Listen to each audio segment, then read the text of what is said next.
આજે છે મારા બ્લોગનો ત્રીજો દિવસ અને મેં થઈ ગયો છું નઈને રેડી. મારા સૌને જય માતાજી. હવે મેં કપડાં પહેરીને થઈ ગયો છું રેડી, પાડ બાર ઉડીને. હવે જઈશ માતાજીના મંદિરે દર્શન કરવા. ત્યાંથી તિલક લગાવીને નીકળી જઈશ ઘરની બહાર. તમે દેખી શકો છો કે મેં થઈ ગયો છું રેડી અને બહાર નીકળી ગયો છું ફરવા માટે. અને આ દેખી શકો છો કે આ લોકો મારા ભાઈ લોકો અત્યારે મેચ રમી રહ્યા છે. આજે પેપર છે તે પણ.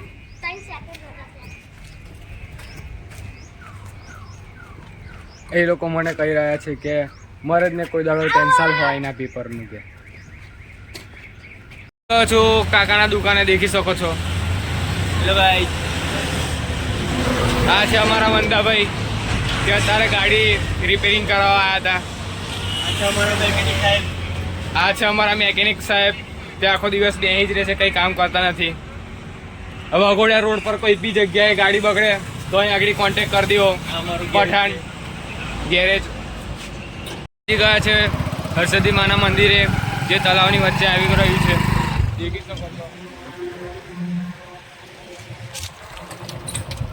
માતાજીના દર્શન કરીને નીકળી ગયા છે ઘરની તરફ. દેખી શકો છો જઈ રહ્યા છે ડ્યુટી પર. આ છે મારો દોસ્ત, તે અત્યારે નોકરી લાગી ગયો છે. આજે એનો પહેલો દિવસ છે. આ છે અમારી નોકરી. આગળ જઈ રહ્યા છે ચંદ્રકાકા.